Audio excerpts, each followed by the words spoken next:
To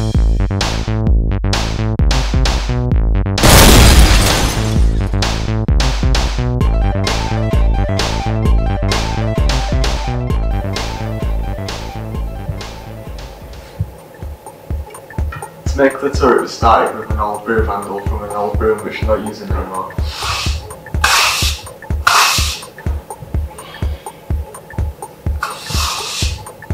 I've already cut off the edge flat, and then now the next step is to mount it to something. This is an old office chair base from an office chair which we don't use anymore.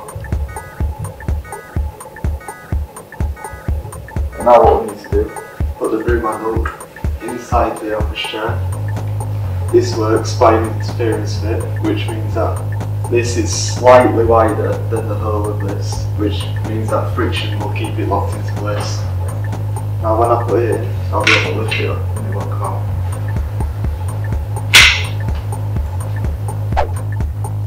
For the top of the turret, what we have here is a 30cm by 30cm piece of chipboard. Now this is a robot arm base. What this does is it'll rotate the gun on an x-axis. What I've done is, the piece of chipboard what we've cut, all I did is drew an outline of it, put the robot arm base on, drew the outline, routed it out. What this does is it'll help keep the robot arm base steady and the gun won't be able to tip over or such forth. These two are a motor shield and a breakout board. What these do is they both help control the gun. Here's Christine to explain. The breakout board, it separates the pins on the microbit to give us more control of what it can fully do and accomplish. And then we have this little guy, which is known as a motor shield or motor controller. Now this translates the DC power from the gun into a format that the breakout board can understand.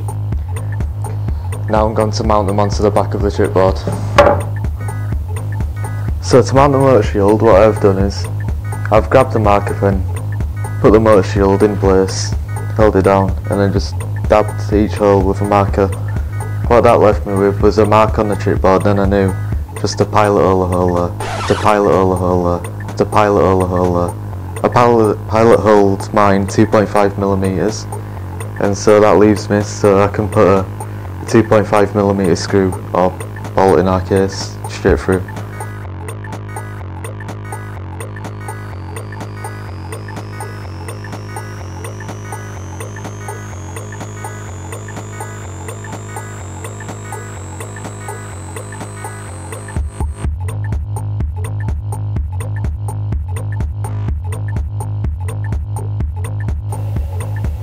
So now that's done, we can mount down the base.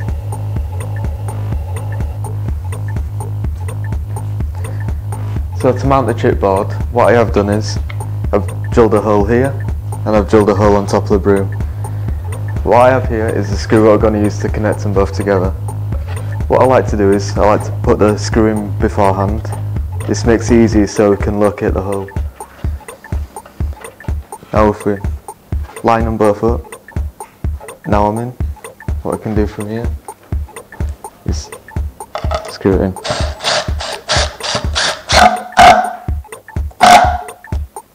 Now that's on. The next step is to mount the robot arm base on top. To do this, there is two pre-drilled holes which I did earlier. And then what we do then, them holes are for the zip ties, so just put the robot arm base on. You can slot your zip ties into the holes. There's one. Make sure to get them in the right orientation, otherwise they just won't work. So if you connect them both together.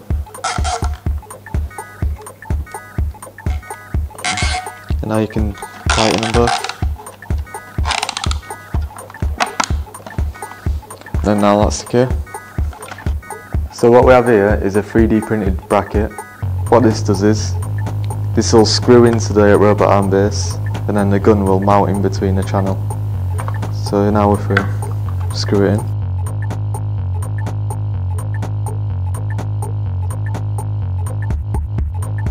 Now this is a good opportunity to shorten your cable ties down, makes it look a bit nicer.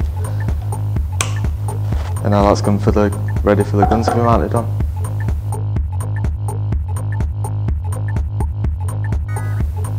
So Christian has just finished wiring up the gun.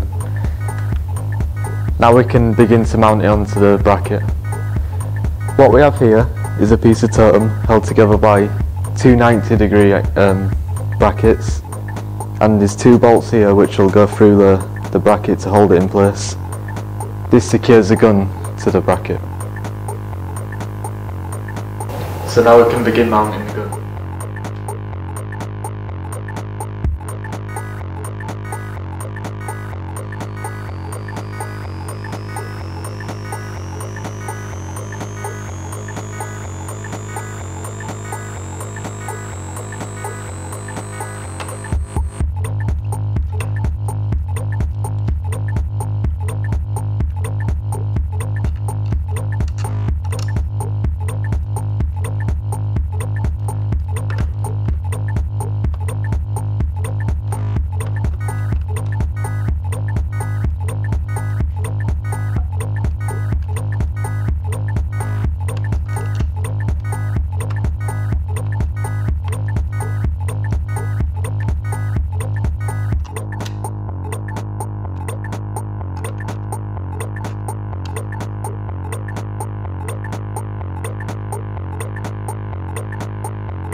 Okay, thank you, Christian.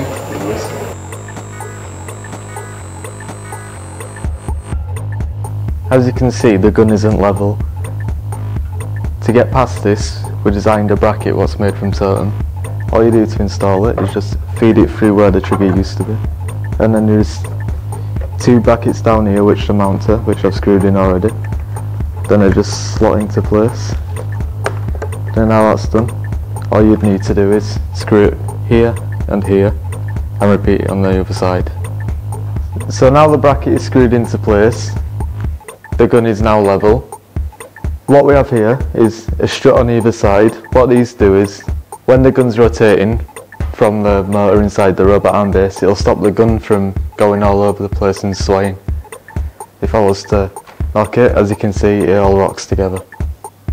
And now with that, I'll hand you over to Christian for the wiring.